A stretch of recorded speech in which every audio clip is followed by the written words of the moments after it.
right, it smells divine in here.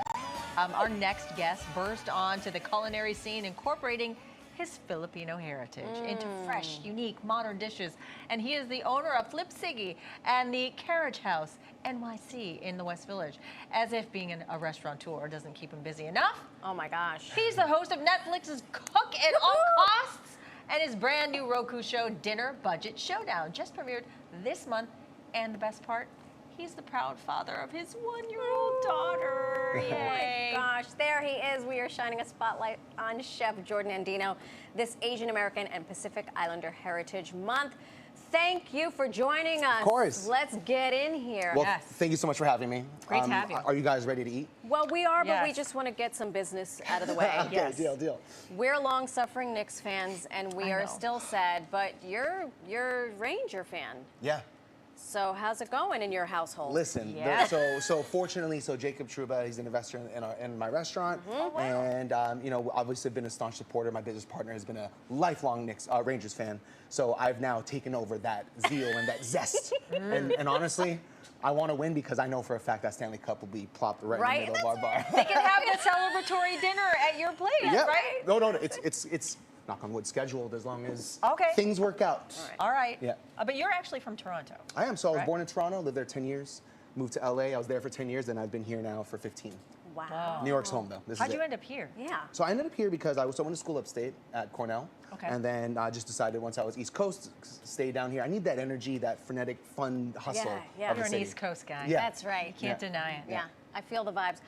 You recently opened up Carriage House? Yeah, so Carriage House, it's a year old now.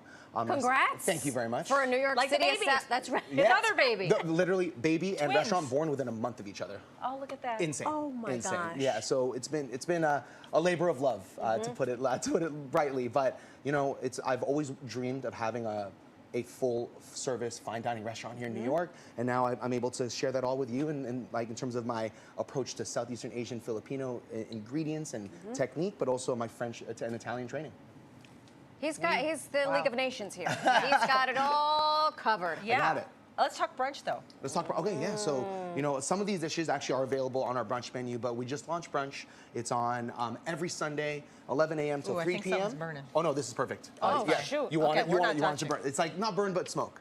So yeah, 11 3 p.m. We have a great brunch menu, and it's every Sunday, running Mother's Day to Labor Day. Very Brunch. nice. Yeah.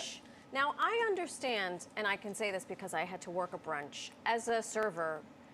Brunch is not the most fun shift for a server. No. It's a little bit more hectic in the kitchen. Yeah. Yeah. Here's the thing. You get off of a crazy busiest night, Saturday night, and then the whole restaurant needs to reset, and you only have 12 hours to do it to then start getting everything else ready. So it's not the most ideal. Well, thank you for your service, because for all the people who enjoy their brunch. You have some sort of collab going on, though? We have a couple. So we have one with Tom's Granola, which is it's a delicious granola from the husband of Eva Chen, the fashion director of Instagram. Nice. Yeah. Okay. So we have that running, as well as Rufio Matcha. So Dante Bosco, fellow Filipino, him and I, we're doing a little collab there Pinoy as well. power, right? Yeah, we're doing it. Right? Okay. Just saying. I'm not biased or anything. I think we should just get to the business let's of go. cooking. Okay, so here you have some of my most popular dishes at the restaurant, and of course they have a little bit more of the Filipino but also Southeastern Asian edge to it. On the right here, that's delicious. It's like a miso glazed cod, similar to that of Nobu. But you know what? If it ain't broke, don't fix it. It's delicious and amazing. And then here you have your, of course, chicken adobo. Yes. Talk to me, right? Oh my gosh. National dish of the Philippines, but this is chicken and pork. Oh, wow. Yeah, so this is the 4 ways that I've had Filipino adobo that I've loved, all into one with a garlic coconut rice. I serve it 50-50, so you can kind of have chicken or rice or both as you want. Wow. And then over here, spam. Okay. Come on, everyone. I'm here for it. Thank you. Thank you.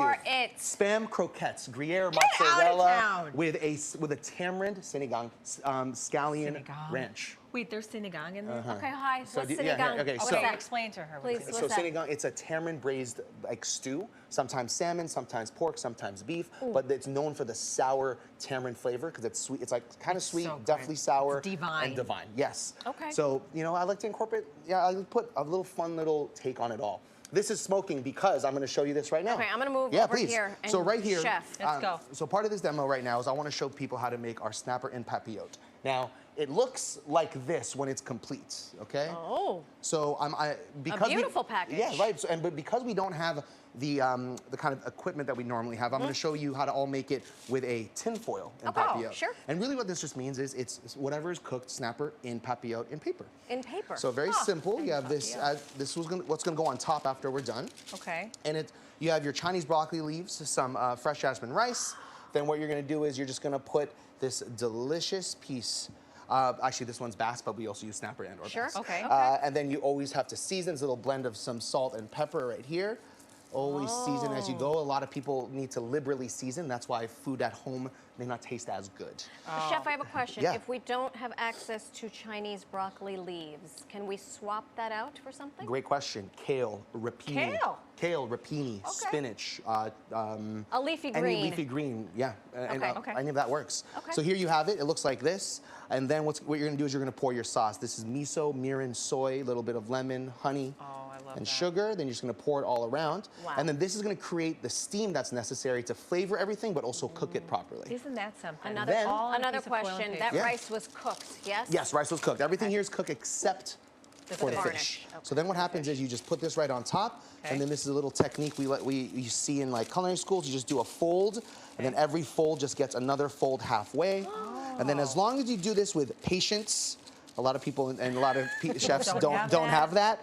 What you're gonna find is that it'll make a nice kind of circular dish that then you can bake. And then what you do is you have to preheat your oven to about 450 degrees. Okay. And you cook it at that temperature for 9 minutes. Wow. For a 4-ounce fillet, as you see here. And then you're gonna see that you're gonna get this beautiful little dish in Papillote. And since I have different equipment, that one's more of an oval, this one's a circle, but nonetheless, you can understand how it works. Okay. And then the tin foil helps seal it and really keep everything in, but also allows it to have a more sturdy base as well. Okay. Patience, so it kind and of this looks like man this. did it on live television. Right. What is this about? Yeah. So, love that. No, great question. Sorry. So once it's done, once that's done, that goes into the oven. Okay. 9 minutes, right?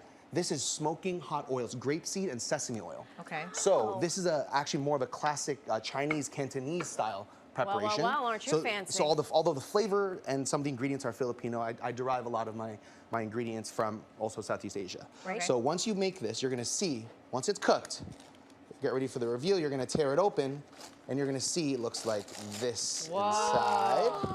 Nice little neat package, right? Yep. Wow. So, in order for you to release all of those aromatics and really layer the flavor properly, you're gonna pour the hot oil directly onto it. It'll crisp up the skin. Get out. And it'll That's cook the amazing. aromatics on top, which are Fresno chilies, ginger, scallion, Well, and get shallot. to it. Don't leave a gal So we're waiting. gonna turn this off and step back for a little bit. There you go, just one step, you'll be good. And then you're gonna see it just gonna crisp and then hiss and everything's gonna be delicious.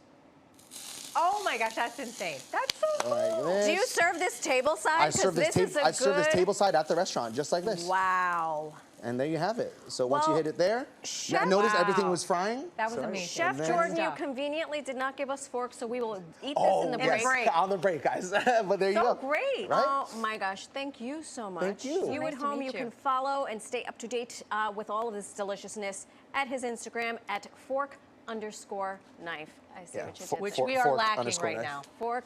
Look at that. I love that. Unbelievable. Oh my gosh. Thank you. Well,